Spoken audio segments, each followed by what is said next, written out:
Et nous offre ce moment impérieux de retrouvailles.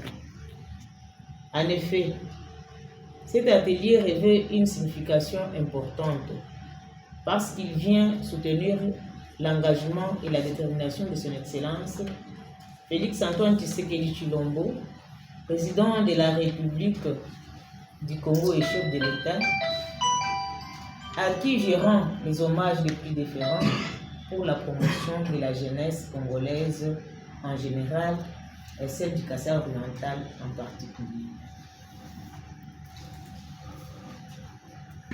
Je tiens à remercier l'autorité provinciale. J'ai cité l'Excellence Jean-Paul Mbouba-Kapo, gouverneur de la province du Kassai oriental, qui, pour son engagement dans l'accompagnement de toutes les cultures et activités des jeunes du Kassai oriental afin de promouvoir le talent de la jeunesse kassaïenne. C'est de noter que la question besoins socioculturels pour la jeunesse nous préoccupe tous. C'est pourquoi cet atelier de restitution est tombé à point nommé.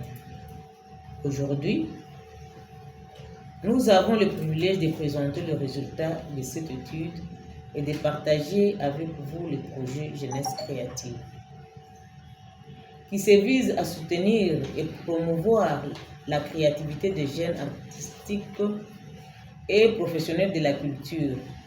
Cette initiative représente une occasion exceptionnelle de renforcer notre secteur culturel et d'encourager l'émergence de nouveaux talents.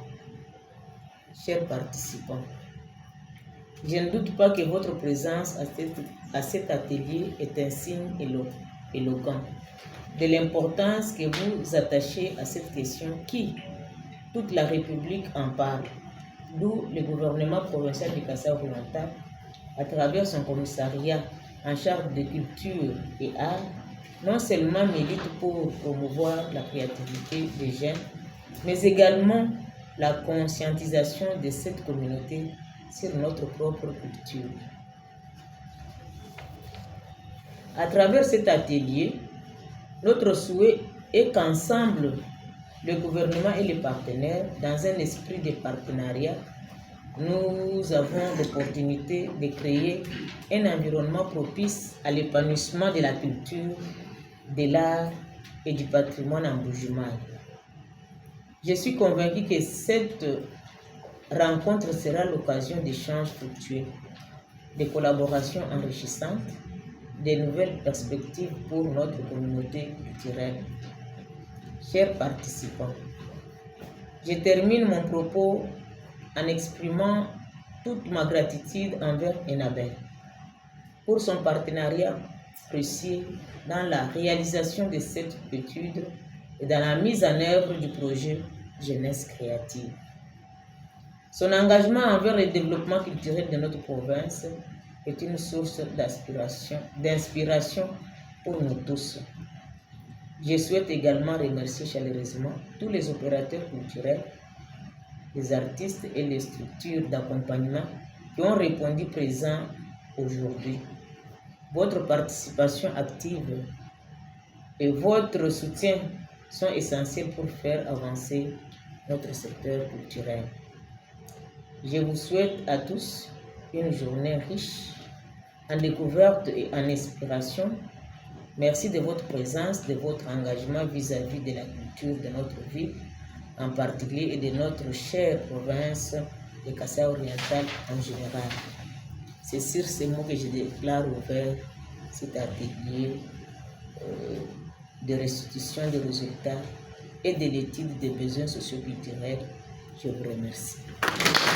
Beaucoup Excellence pour ce mot d'ouverture. Cela étant, nous allons bouger vers du portefeuille bilatéral parce que Excellence a parlé de... À tous, Son Excellence, Madame la Commissaire, chers partenaires. Moi, je suis Abdoussar, je suis en fait le chef de projet Formation, Emploi, Entrepreneuriat, qui est un des projets mis en œuvre par Enabel. Je prends la parole pour vous faire une rapide présentation du programme indicatif de coopération entre la Belgique et la RDC, la version qui concerne le Kassai oriental, un peu la Roumanie Sanko faire cette présentation. Mais ce que vous savez déjà, hein, l'historique de la relation bilatérale entre la RDC et le gouvernement de la Belgique date de longtemps. Et cela se matérialise à travers des programmes indicatifs de coopération, généralement sur 5 ans.